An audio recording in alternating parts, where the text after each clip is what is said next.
This is Volkswagen's newest baby SUV, the T-Cross. Based on the Polo, it sits below the larger T-Roc in the SUV range and somewhere between the Polo and the Golf on the pricing scale, with a starting point of about €22,500. Today we're going to have a poke around inside to see how it measures up against those two, as well as its many other compact SUV rivals in terms of space, practicality and value for money. And if you're in the market for a new car, then now might be a good time to hit that subscribe button to stay up to date with all the latest new cars to hit the market.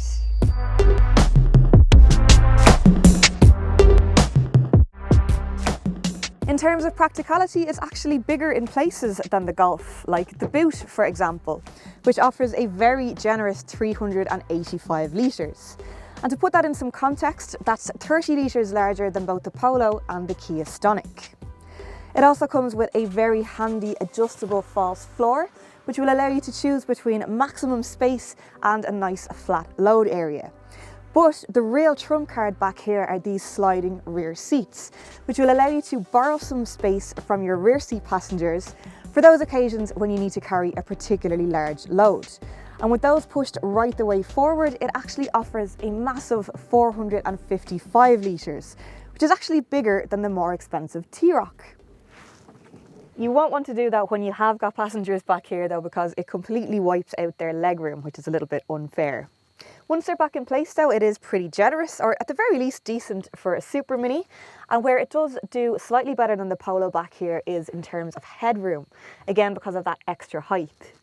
Now, it would definitely be too much of a squash for 3 adults back here width-wise, but 3 kids should be fine, and you've also got 2 sets of Isofix anchors for their child seats. Then nice big wide opening rear doors, and again that jacked up ride height gives you good access that makes it easier to get those in and out. And you've also got 2 USB ports for charging.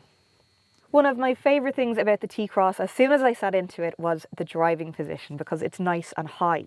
Now, some of these compact SUVs can look all tall and beefy on the outside, but once you sit into them, it's no different than sitting into a normal hatchback. But the T-Cross offers a better than average bit of height, which in turn gives you a nice commanding view of the road ahead and makes it very easy to get in and out of, which will be a big bonus for anyone with reduced mobility.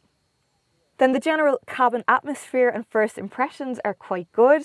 Now, these cars are aimed at a younger buyer, which is quite obvious when you look at the various different colour and design packs available in here. This one being finished in a very fetching, energetic orange to match the outside, which certainly does serve to liven things up in here. And to be honest, it's kind of a good job it does too, because aside from that, the interior is a little bit predictable. Now, it's your typical Volkswagen Group standard, which means it's very logical and very well built.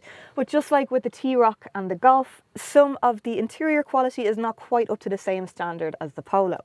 For example, some of the plastics are a little bit harder and it just doesn't feel quite as polished as its Super Mini equivalent, which can be a little bit hard to digest when you look at the price difference between the two.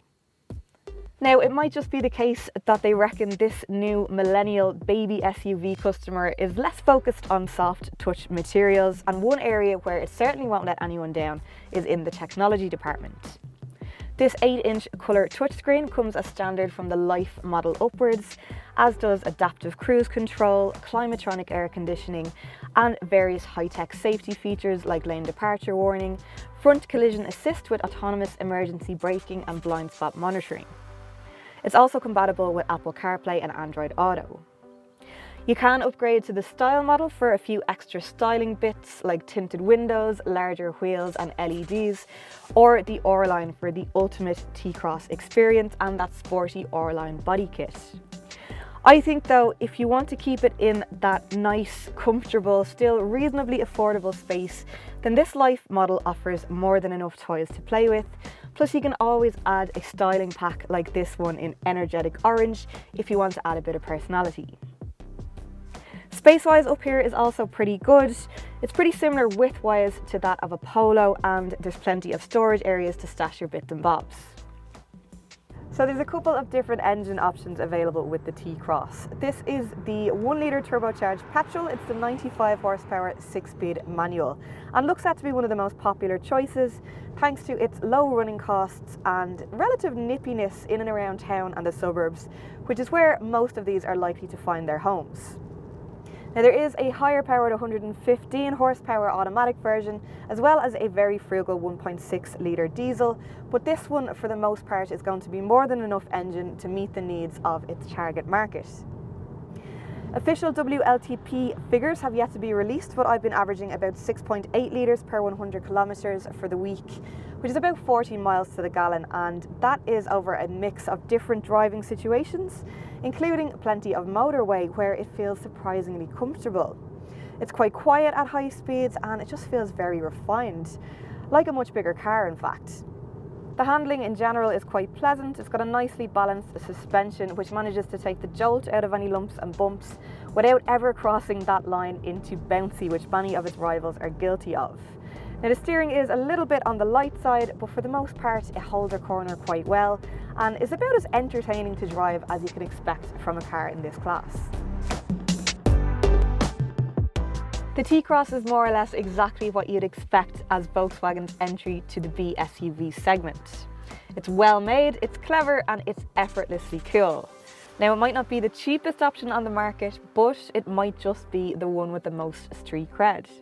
But is that enough to make you want to pay more for it than the mechanically very similar and equally stylish Seat Arona or the super comfortable Citroën C3 Aircross? Let us know what you think in the comments section below. Like and share if you enjoyed the video, and if you'd like to see more like it, don't forget to hit subscribe.